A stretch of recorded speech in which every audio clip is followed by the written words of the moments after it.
now after a decidedly rocky debate performance last night. Senior figures in the Democratic Party are now contemplating removing Joe Biden as the party's presumptive nominee and replacing him with somebody else at the party's August convention. Well, Joe Biden appeared confused at times in the debate, and let's take a quick look at one of those moments. Eligible for what I've been able to do with the with the COVID, with dealing with everything we have to do with.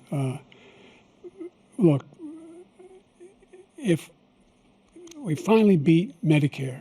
Thank you, President Biden. It just gets worse the more you watch it. And we're joined now by a former advisor to the Clinton and Bush administrations, Steve Gill. Steve, always a pleasure to have your company.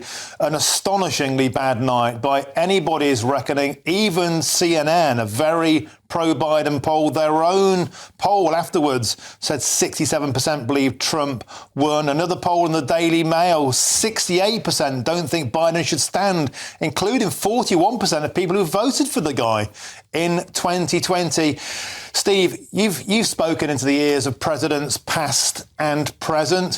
What would you say to Joe Biden this morning, the morning after the night before? I think words like catastrophe and disaster really don't tell the real story of how bad it was. I think that if it's not happening right now, it will happen soon. You'll have, President Obama, you'll have President Clinton go and have the hard conversation with Joe Biden that many of us who've had elderly parents and have to ask for them to give us their car keys.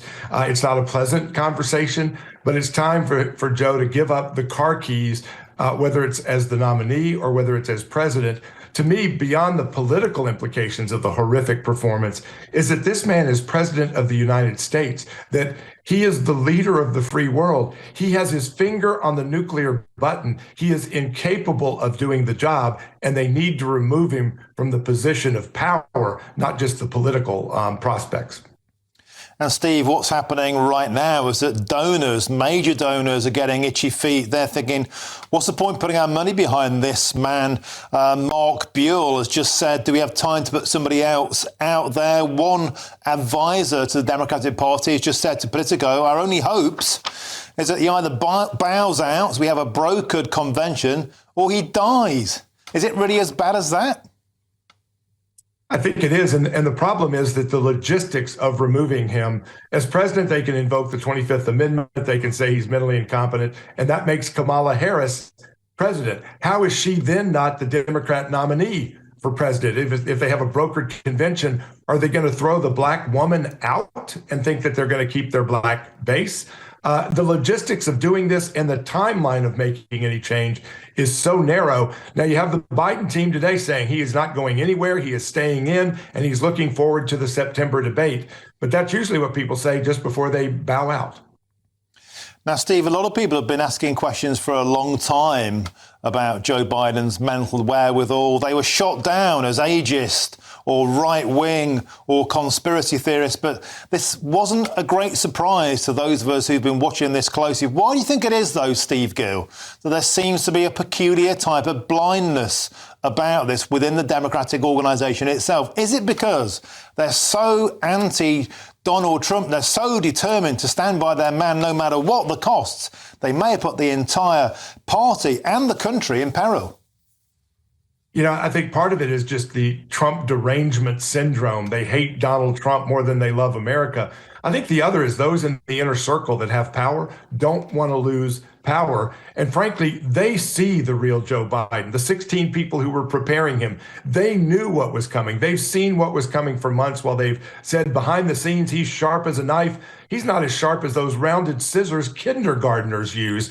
And Jill Biden, his wife, ought to be prosecuted for elder abuse because she, better than anybody else, knows the truth. And yet they have continued this facade to keep themselves in power. And that is despicable.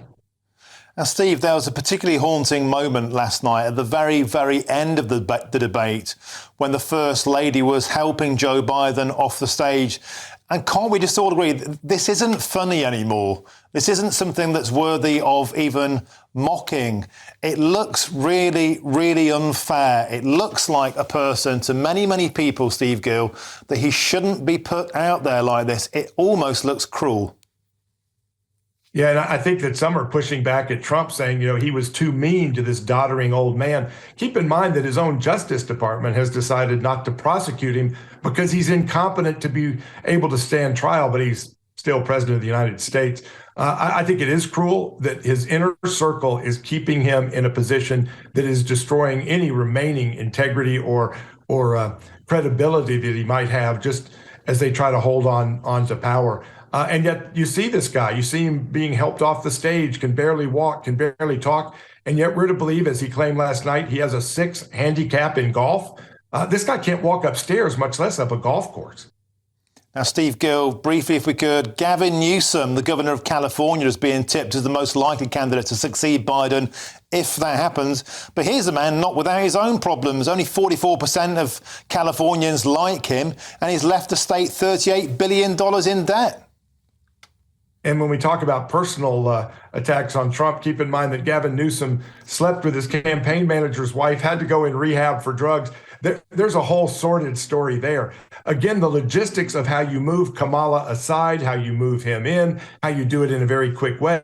Keep in mind, hundreds of thousands, millions of people have voted in the Democrat primaries for Joe Biden to be their nominee. Now they're going to have a handful go into a dark room and throw him out. That's the democracy that they want us to defend. That sounds more like Zelensky canceling elections.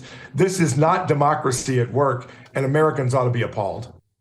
OK, Steve Gill, it's always a pleasure to have your expert insight, a former advisor there to the Clinton and Bush administrations. Thank you very much for joining us. Now,